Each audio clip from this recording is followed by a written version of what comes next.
하나님 말씀을 듣고 깨닫고 그대로 살기를 소망하는 우리의 삶 속에 하나님의 크신 은혜와 능력의 역사가 이루어질 줄로 믿습니다. 여러분, 우리가 참 많이 사용하는 내비게이션, 저도 길을 잘 찾아다니는데도 불구하고요, 요즘은 어디를 가든지 내비게이션을 무조건 켜고 또 그 안내를 받으며 가는 경우들 가게 됩니다. 근데 이전에 보니까 이런 경우들이 있었습니다. 제가 분명히 아는 곳인데도 불구하고 내비게이션을 켜고 갔습니다. 가다 보니까 내가 생각했던 길과 다른 길로 인도를 하는 거예요. 그리고 내가 생각할 때 그 길로 가면 안 될 것 같은데 이상한 길로 인도하니까, 그럴 때 제가 어떻게 했느냐 하면 그냥 다시 내비게이션을, 뭐 차가 멈춘 건 아니지만 가면서도 내비게이션을 내가 목적지를 바로 했는지 다시 확인을 했습니다. 근데 확인을 해보니까 목적지는 바르게 했는데 또 내가 생각지 않은 길로 가니까 이상하다. 그래도 가는데 그래도 한번 가보자고 가는데 조금 더 가다 보니까 계속 불안해지는 거예요. 그래서 어떻게 했느냐, 다시 제 핸드폰을 딱 켜고 티맵을 켜서 다시 확인을 해봤습니다. 제가 목적지를 쳐서 봤더니 똑같은 그 길로 인도를 하는 거예요. 그 길에 들어섰으니까 그런지 몰라도. 그래서 그러면 괜찮나 보다, 이 길이 나오나 보다 생각하고 갔는데, 그래도 가다가 보니까 더 불안해지는 거예요. 이상하다. 그래서 다시 핸드폰을 켜서 또 카카오 앱을 켜가지고 내비를 켜서 또 봤어요. 봤더니 또 그 길로 계속 가는 거예요. 그래서 그게 맞나 보다. 그러고 갔는데 가보니까 내가 생각했던 길이 아니었는데도 불구하고 목적지에는 도달한 것을 봤습니다. 근데 여러분, 제가 왜 이야기를 하느냐면 이게 꼭 우리의 인생과 같다라는 생각이 들어집니다. 여러분, 우리는 하나님께서 우리와 함께 하시고 우리의 걸음 속에 모든 것을 인도하신다라고 우리는 믿고 또 확신하며 가면서도요, 내가 생각했던 것과 내가 경험했던 것과 내가 아는 것과 다른 어떠한 일들이 펼쳐지고 그러한 일들이 나타나면 우리는 참 불안해집니다. 아니요, 처음에는 믿음으로 하나님이 이 가운데도 함께 하실 거야. 그런데 조금 가다 보면 불안해집니다. 그러면 어떡합니까? 이걸 확인을 해야 봐야 되니까 또 확인을 하게 됩니다. 그러니까 하나님께서 이 길을 나와 함께 하실 거야. 그리고 하는데 불안해지니까 또 확인을 하고, 또 가다 보면 또 불안해지니까 또 확인을 하고, 여러 번 불안해짐에도 불구하고 그 또 막 우리가 생각할 때 이건 정말 아닌 것 같아. 그러면 때로는요, 멈춰서기도 하는 것이 우리의 모습이기도 합니다. 우리 인생이 그런 것 같습니다. 그런데 여러분, 그 순간에도, 두려움이 밀려오는 그 순간에도 딱 신뢰를 한다면 우리는 다른 걸 볼 필요가 없이, 그래, 이거는 그래도 나를 그 길로 인도할 거야 라고 신뢰를 한다면 우리는 그냥 갈 수 있을 겁니다. 그런데 그 신뢰가 안 되니까, 불안하니까 멈춰서서 다른 방법으로 또 확인을 하고 또 확인을 하고 그러며 가는 게 우리 인생의 걸음이 아닌가라는 생각이 들어집니다.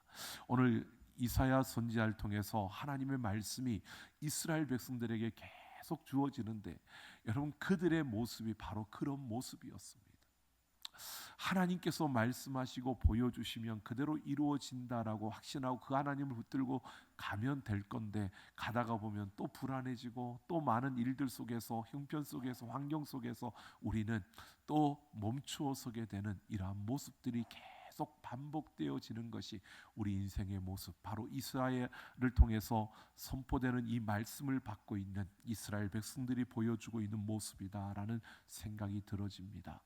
여러분, 그럼에도 하나님은 우리에게 소망을 주시면서 그 희망을 이야기하며 우리의 걸음을 인도해 가고 있는 줄로 믿습니다. 지금 하나님이 이스라엘 백성들을 그렇게 이끌어가고 있습니다. 여러분, 지난 시간 6장을 우리가 보았는데요, 여러분 기억이 안 나실 수도 있습니다. 그런데 제가 말씀드리면 또 그렇지라고 생각이 들 것 같은데, 여러분 6장에서 하나님이 이사야에게 환상을 보여주셨습니다. 첫 번째 환상은 하늘 보좌에 앉으신 이의 그 옷자락이 가득 성전을 메우는 이 환상을 보여주었고요.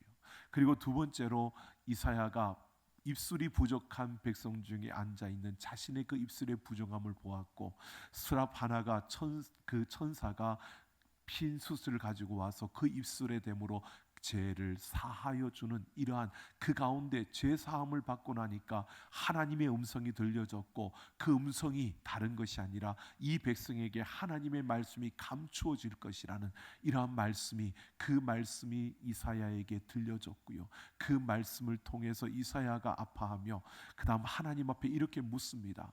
하나님, 그 때가 어느 때까지입니까? 하나님께서 말씀을 감추시고 그 백성들에게 말씀하지 않을 때가 어느 때까지입니까? 라고 했을 때 우리가 여기까지 보지 않았지만 지난 6장 그 다음에 보면 이렇게 나옵니다. 6장에 보면 하나님께서요, 밤나무와 상수리 나무를 보여주시면서 그것이 배임을 당하여도 그루터기가 남는다라고 말합니다. 그러니까 밤나무와 상수리 나무는 생김새가 비슷하다고 합니다. 그것은 북쪽 이스라엘과 남쪽 유다를 말하는 겁니다. 그들이 배임을 당하여도, 그들이 고통을 당하고 아픔을 당하여도 결국 그루터기가 남는다라고 말하는 것은요, 하나님께서 거룩한 씨를 남겨주겠다, 너희들을 견고하게 붙들어 주겠다라고 하는 것을 하나님께서 말씀하시는 겁니다. 그러니까 염려하지 말고 그 하나님을 신뢰하라는 것이었습니다. 자, 이렇게 하나님께서 그들을 향하여서 그들의 잘못된 것을 말씀하시고 그들을 심판하시겠다. 근데 그 심판으로 끝내는 게 아니라 하나님은 그들을 회복시켜 주시고 그들을 위해서 하나님이 그루터기를 남겨두시는 바로 거룩한 씨가 너희에게 주어지고 너희는 그 날을 보게 될 것이라고 그들에게 말해주고 있는 겁니다. 결국 하나님은 그들에게 절망이 아니라 희망을 심어주고 그들에게 소망을 심어주고 있는 것입니다. 오늘 그 이어서 이제 7장으로 넘어가면서 이제 하나님께서 이사야에게 보여주었던 그 그림들을 하나님께서 역사 속에서 어떻게 펼쳐 가시는가를 말씀해 주고 있고, 또 그것을 이루어 가시는 하나님의 그 걸음을 우리에게 소개해 주고 있는 겁니다. 오늘 7장을 우리가 함께 살펴보면서 오늘 하나님께서 이사야를 통해서 이스라엘 백성들에게 던져주시는 그 미래적인 소망, 그 소망이 무엇이고 또 그 소망을 붙들고 우리가 이 땅을 살아가려면 오늘 우리는 어떻게 해야 될 것인가를 함께 생각해 보려고 합니다. 여러분, 오늘 7장 1절을 보면 우시야의 손자 아하스 왕 때의 일이다 라고 이렇게 말합니다. 그러니까 지금 6장까지는 우시야 왕 때, 우시야 왕이 죽은 그때의 일입니다. 근데 우시야 왕이 죽고 그 다음 아들이 왕이 되었고 그 다음에 손자가 왕이 될 때 바로 일어난 일이다라고 이렇게 말하고 있습니다. 그러니까 6장과 7장 사이에는 좀 꽤 오랜 시간적인 차이가 있다는 겁니다. 시간이 지났다는 겁니다. 역사적인 시간이 지났고 그때에 어떤 일이 있었느냐? 아람 왕과 북쪽 이스라엘 왕이 서로 동맹을 맺어서 남쪽 유다를 공격하는 그러한 일이 있었는데 예루살렘이 침공돼 무너지지 않았다라고 이렇게 말하고 있습니다. 그러니까 아람 나라와 북쪽 이스라엘이 동맹을 맺고 유다를 침공한 일이 있었다는 겁니다. 그 일에 대해서 이제 자세하게 2절부터 그 과정을 설명하고 있습니다. 네, 그 아하스 왕에게 소리가 들려졌습니다. 어떤 사람이 이야기하기를 아람과 북쪽 이스라엘이 동맹을 맺었다. 그들이 동맹을 맺고 지금 남쪽 유다를 공격하려고 한다라고 하는 이런 소리가 들렸다는 겁니다. 여러분, 우시야랑은 절대 권력을 가진 왕이 있을 때에는 주변 나라들이 남쪽 유다를 넘보지 못했습니다. 근데 이 우시야 왕이 죽고 국력이 점점 쇠퇴해져 가다 보니까 그 손자 아하스가 왕이 되었을 때에는 이제 주변 나라들이 저 유다를 우리가 손 좀 봐야겠다, 저 우리 말 좀 듣도록 저들을 가만히 둬서 안 되고 좀 손을 봐야 되겠다. 그래서 그 다음에 보면 어떻게 나오느냐, 이 아람과 이스라엘이 어떻게 손을 잡았느냐 하면 우리가 힘을 합쳐서 저 유다를 치고 그 유다에 우리가 원하는, 우리의 말을 잘 듣는 왕을 세워서 그 유다를 우리가 마음대로 좌지우지하자, 이렇게 마음을 먹고 둘이 그 아람과 북쪽 이스라엘이 손을 잡은 겁니다. 그런데 이 소식을 들은 아하스 왕과 백성들이 어떠했느냐? 두려웠습니다. 무서웠습니다. 오늘 성경에 보면 뭐라고 말하느냐 하면 숲이 바람에 흔들리는 것처럼 그렇게 그들의 모습이 그러했다는 겁니다. 바람에 흔들리는 나무, 여러분 그것은 뭐냐 하면 요동치고 있다는 겁니다. 그만큼 무서웠고 두려워하며 그들의 마음 자체가 그 무서움으로 사로잡혀서 그렇게 흔들렸다는 겁니다. 여러분, 이런 위기 가운데, 위기 앞에서 이들이 안절부절하지 못하고 혼비백산하는 이러한 모습을 가졌다는 겁니다. 여러분, 그때에 하나님께서 이사야 선지자에게 말씀하시기를 너의 아들 스알야숲을 데리고 아하스 왕에게 가라라고 이렇게 말씀하는 겁니다. 여러분, 그 아들 스알야숲을 데리고 가라 가는데 그 아들의 이름 스알야숲이라는 이 이름이요, 바로 남은 자가 돌아올 것이다 라는 뜻입니다. 그러니까 지금 아하스 왕, 두려워서 떨고 혼비백산하고 있는 이 아하스 왕에게 이사야가 하나님께서 가라고 하는데 아들 스알야숲을 데리고 가라는 겁니다. 아들의 이름이 바로 남은 자가 돌아올 것이다 라는 뜻입니다. 그러니까 하나님이 약속하신 그 약속의 그 뜻을 가진 아들을 데리고 지금 그 아하스 왕에게로 가는 것입니다. 그 아하스 왕에게 가서 하나님이 약속하지 않았느냐, 남은 자가 돌아올 것이라고. 그러니까 그 하나님의 약속을 붙들고 너희가 바로 이 두려워하지 말고 그 하나님 앞에 경고히 서라고 말하고 있는 겁니다. 그러니까 그래서 하나님께서 이사야 선지자에게 그 아하스 왕에게 가서 두려워하지 말고 내가 낙심하지 말라, 하나님이 너와 함께한다라고 분명히 말씀을 전하라는 것이었습니다. 여러분, 이사야가 그 말씀을 전했는데요, 그렇게 전했는데 아하스 왕이 그 이사야의 말을 듣고 하나님의 약속을 붙들고 용기를 내면 얼마나 좋겠습니까? 그런데 그러지 않았다는 겁니다. 여러분, 하나님은 분명히 약속하신 대로 너희들을 붙들어 줄 것이라고 분명히 말씀하고 있는데 그렇지 못한다는 것입니다. 하나님께서 그들과 함께하고 있다는데 그렇지 않다는 겁니다. 여러분, 지금 이들은 하나님의 언약 안에 있는 자들입니다. 그럼에도 지금 하나님을 믿지 못하고 이렇게 흔들리고 이렇게 그들이 공격해 온다는 그 앞에서 이렇게 두려워하고 있는 것입니다. 여러분, 9절을 보면 이렇게 말하고 있습니다. 굳게 믿지 아니하면 굳게 서지 못한다라고 이렇게 말하고 있습니다. 이 말은요, 하나님의 말씀을 굳게 믿고 걱정하지 말라는 겁니다. 두려워하고 있으니까 하나님께서 굳게 믿지 않으면 굳게 서지 못한다. 그러니까 하나님의 약속을 절대적으로 신뢰하며 그 하나님을 붙들라고, 그리고 두려워하지 말라고, 걱정하지 말라고 그렇게 말씀하고 있는 겁니다. 그러면서 10절을 보면요, 하나님께서 아하스 왕에게 깊은 데에서든지 높은 데에서든지 징조를 구하라라고 말합니다. 이 깊은 데에서든 라고 하는 것은 지진과 같은 이런 상황을 이야기하는 것, 땅에서 보여지는 그러한 지진과 같은 재해를 말하고요. 그리고 높은 데는 바로 하늘에서 이루어지는 천둥과 번개를 말합니다.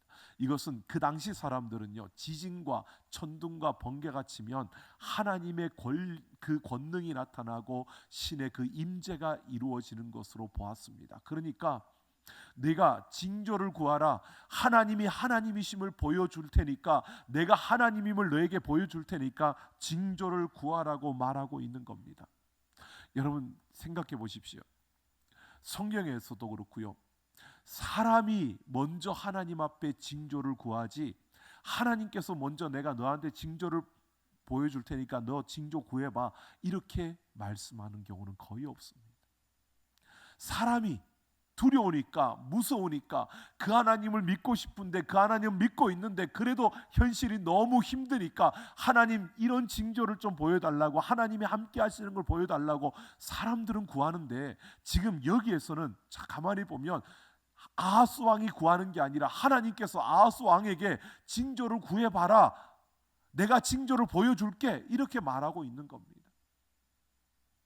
하나님께서 그 징조를 구하라고 아하스 왕에게 말하고 있는데요. 오늘 아하스 왕의 답을 보십시오. 12절을 보면 아하스가 징조를 구하지 않겠다는 겁니다. 그리고 그는 하나님을 시험하지 않겠다라고 말합니다. 여러분, 이것을 얼핏 잘못 보면 아하스 왕이 하나님을 신뢰하고 믿는 믿음이 있어서 그러는 줄로 우리가 생각합니다. 아닙니다. 이건 하나님을 불신하고 있는 겁니다. 하나님이 징조를 구하라는데 필요 없습니다 라고 말하는 겁니다. 하나님을 시험하지 않겠다라고 하는 것은요, 지금 이 문제는 하나님이 나서서 될 일이 아니라는 겁니다. 지금 아하스 왕의 대답은 이겁니다. 이 문제를 해결하기 위해서 내가 뭔가를 해야 되는데 지금 안 그래도 마음이 조급해 죽겠는데, 마음이 불안해 죽겠는데, 하나님 자꾸 이러지 말고 가만히 좀 있으라고, 하나님이 나선다고 해서 일이 해결될 게 아니라고, 그러니까 하나님은 가만히 좀 있으라고, 놔두라고 지금 이렇게 말하고 있는 겁니다. 지금 문제가 너무 커서 이걸 감당할 수 없어서 너무 힘든데 하나님마저 내 마음을 흔들지 말고 가만히 좀 계시라고, 하나님이 나선다고 일이 해결될 게 아니라고 지금 아하스 왕이 이렇게 말하고 있는 겁니다. 하나님을 불신하는 겁니다. 여러분, 왜 아하스가 이렇게 말한 줄 아십니까?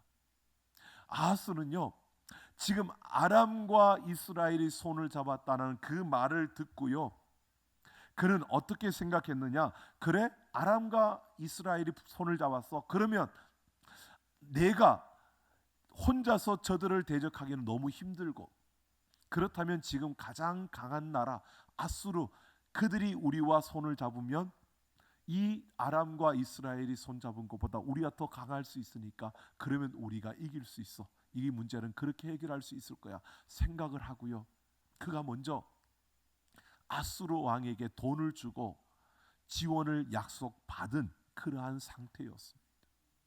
그러니까 지금 아하스 왕은요, 하나님께서 징조를 구하라 라고 하는데, 하나님 지금 내가 돈을 주고 아수르의 지원을 받기로 약속을 받았는데 내가 이렇게 문제를 해결해 가는데 자꾸 정신사납게 옆에서 말하지 말고 좀 가만히 있지, 자꾸 내가 문제를 해결해 가는데 자꾸 나서서 자꾸 나선다고, 하나님 나선다고 되는 것도 아니고, 그러니까 가만히 계시라고, 나는 지금 아수르가 나를 도와줄 보낼 그러한 군사들을 기다리고 있고, 그들이 오면 이들을 내가 충분히 이겨낼 수 있다고 지금 이렇게 생각하고 있는 겁니다.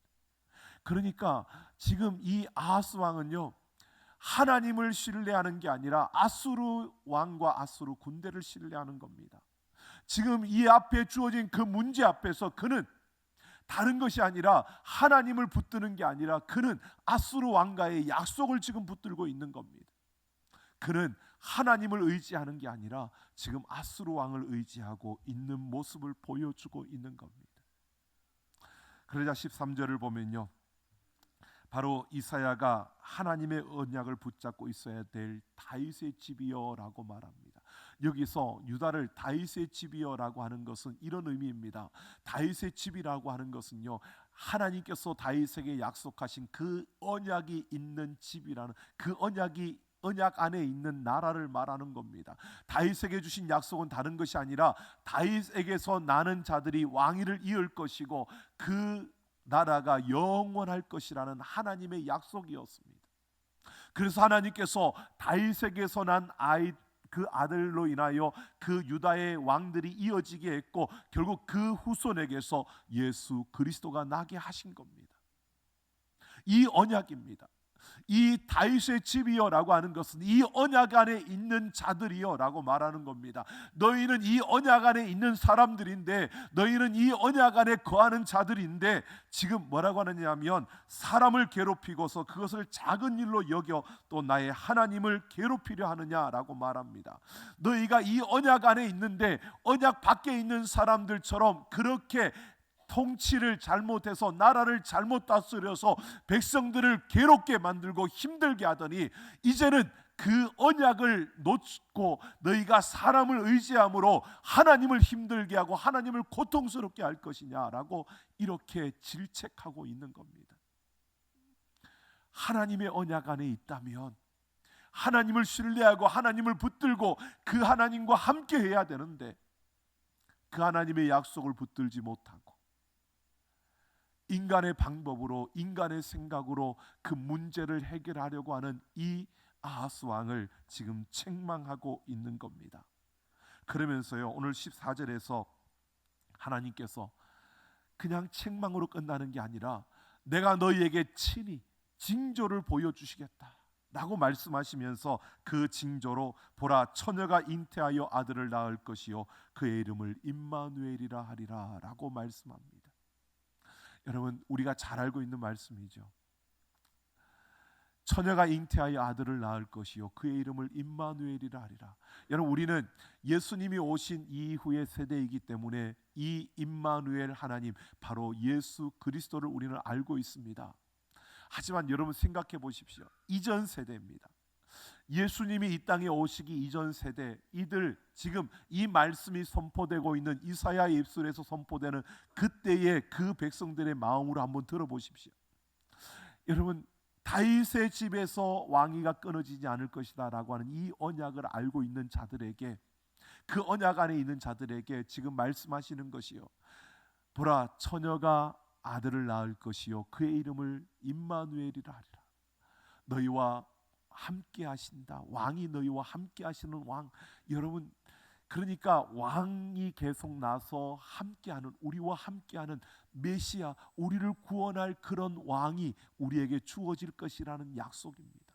이게 징조로 보여진다는 것입니다. 그런데 여러분 생각해 보십시오. 그들의 삶에서 지금 오늘 여기에 보면 이 놀라운 하나님의 약속이 주어지는데, 이들이 받을 때는 여러분 예수 그리스도가 난다는 것을 모르기 때문에, 예수님이 오시는 것을 보지 않은 세대이기 때문에, 그 이전 세대이니까 이들이 생각할 때에는 다윗이 아들을 낳고 그 아들이 왕위를 이어가는데 지금 이 아하스 왕은 우리에게 그렇게 큰 어떤 소망을 주고 이런 것이 아니니까, 그러면 그 다음에 정말 다윗과 같은 그런 또 강한 왕이 나와서, 그 아들들 중에서 그런 왕이 나와서 우리를 행복하게, 우리를 평안하게, 우리를 평강 가운데 지켜줄 것이다, 이런 소망이 그들에게는 주어지는 겁니다.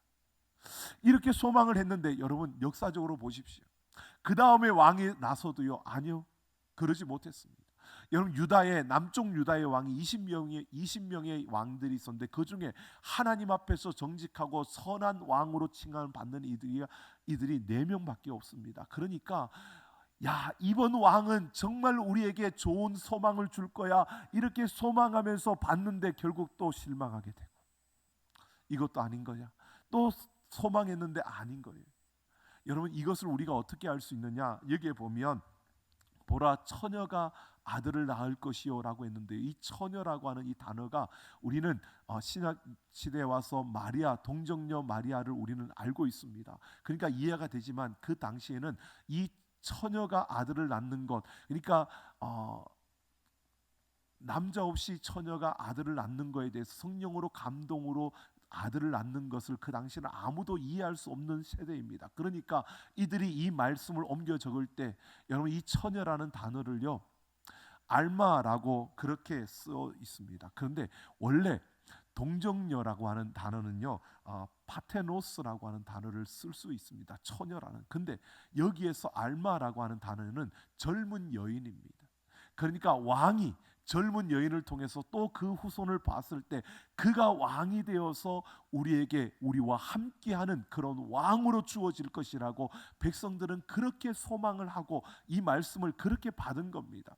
그렇게 받아서 그들이 시간 속에서 거기에 소망을 두고 희망을 두고 봤지만 결국 어떻게 해요?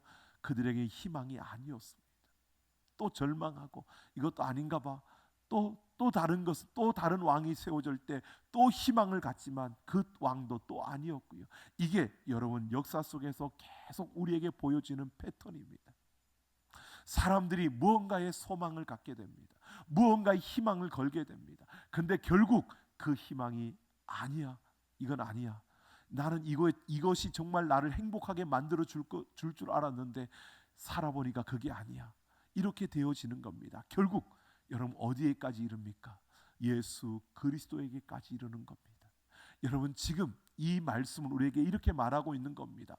너희가 아픔과 고통과 어려움에 겪지만 하나님을 신뢰하라는 겁니다. 도저히 그것이 지나가 보니까 아니야, 이것도 아니야, 계속 우리가 실망할 수 있지만 결국 하나님께서 예수 그리스도를 통해서 우리의 참된 행복이 예수 그리스도 안에 있다는 것을 말씀해 주고 있는 겁니다. 지금 하나님은 우리에게 이 소망을 안겨주고 있는 겁니다.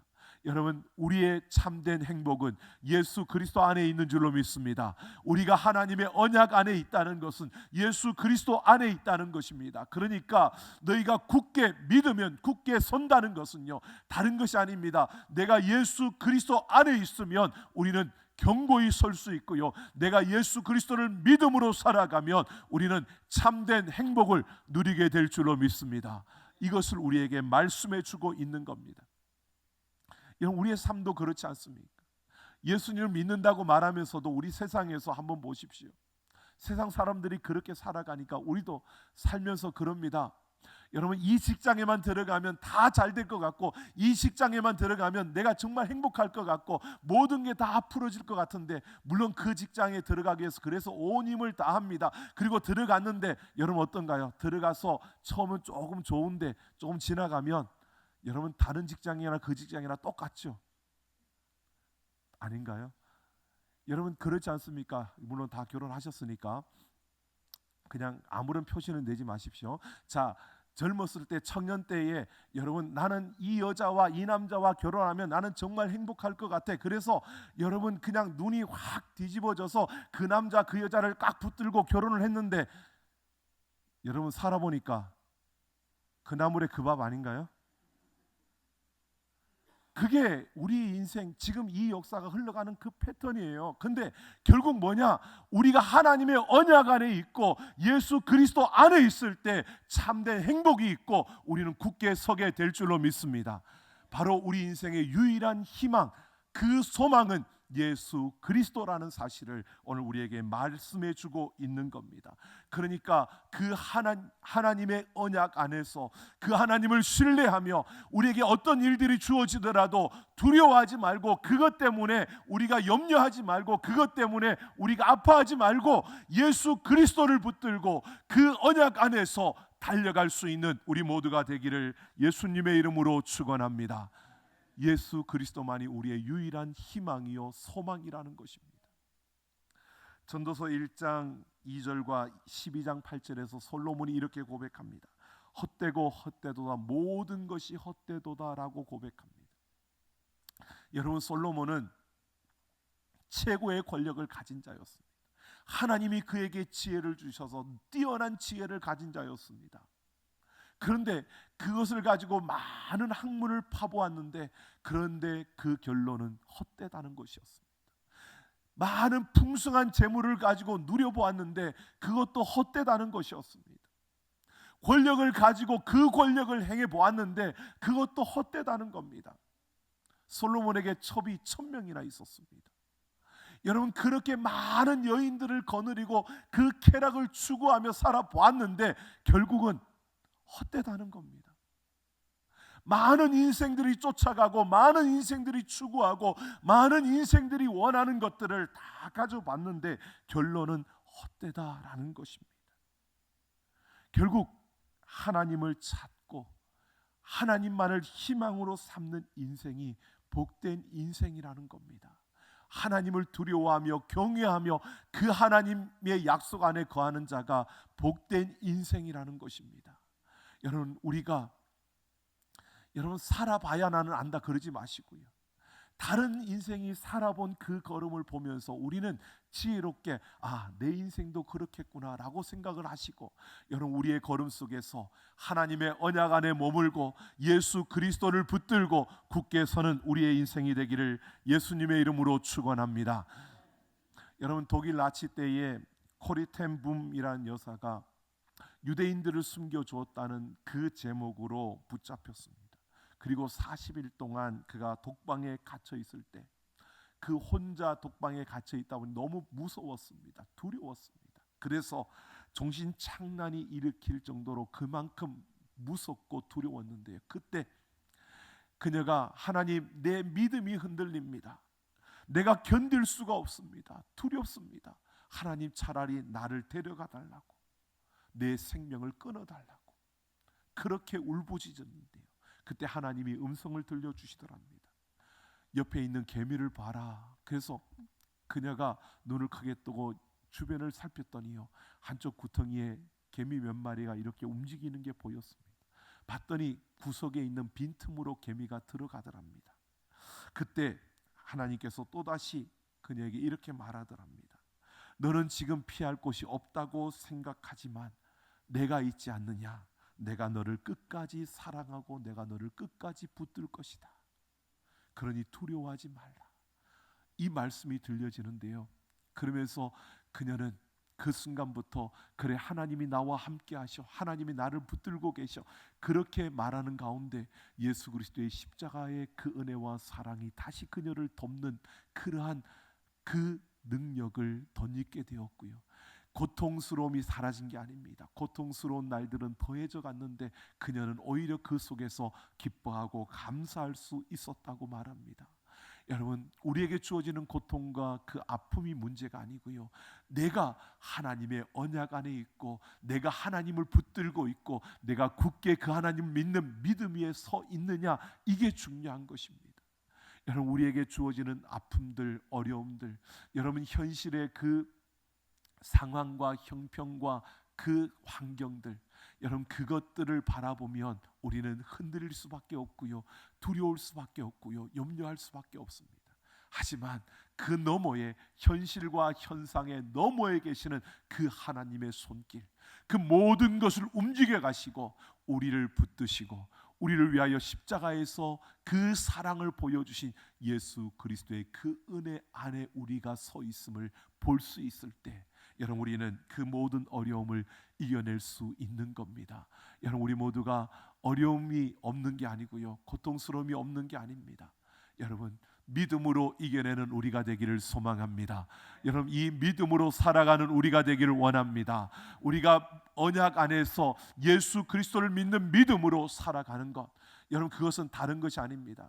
이 세상 속에 나아갔을 때요, 세상은 똑같습니다. 사람들이 만나면 다른 사람들을 험담합니다. 여러분, 그 험담의 소리를 그냥 듣고만 있지 마시고요, 그 자리에서 오히려 그 사람을 칭찬하고 좋은 이야기를 해주십시오. 이게 언약 안에 사는 사람의 모습입니다. 여러분, 사람들이 부정적으로 이야기하며 정말 불평하고 원망하거든, 여러분 그 자리에서 그래 그랬지라고 맞장구 치지 마시고요, 그 자리에서 그들이 볼 수 없는 긍정적인 거, 그들이 말할 수 없는 그 위로와 격려와 하나님이 역사하시는 그 길들을 바라보는 자답게, 여러분 그 하나님 믿는 자답게 그들에게 희망을 이야기해 주십시오. 오늘 우리가 매일을 주일로 세팅하라는 것은요, 매일매일 하나님 앞에서 우리가 하나님을 예배하듯이 주일에 하나님 앞에 나와 거룩하신 하나님 앞에 예배하는 우리의 모습처럼 매일매일의 삶 속에서 이렇게 거룩한 삶을 살아내고 예수 그리스도의 그 십자가의 사랑을 붙들고, 여러분 매일매일 그렇게 그 사랑을 전하고 그 사랑으로 함께하며 섬기며 달려가는 우리의 걸음을 걸어가는 것입니다. 이게 여러분 믿음 안에 서 있는 자의 모습이고 하나님의 약속을 붙든 자의 모습이고 굳게 믿는 자의 모습인 것입니다. 굳게 믿는 자는 굳게 선다고 했습니다.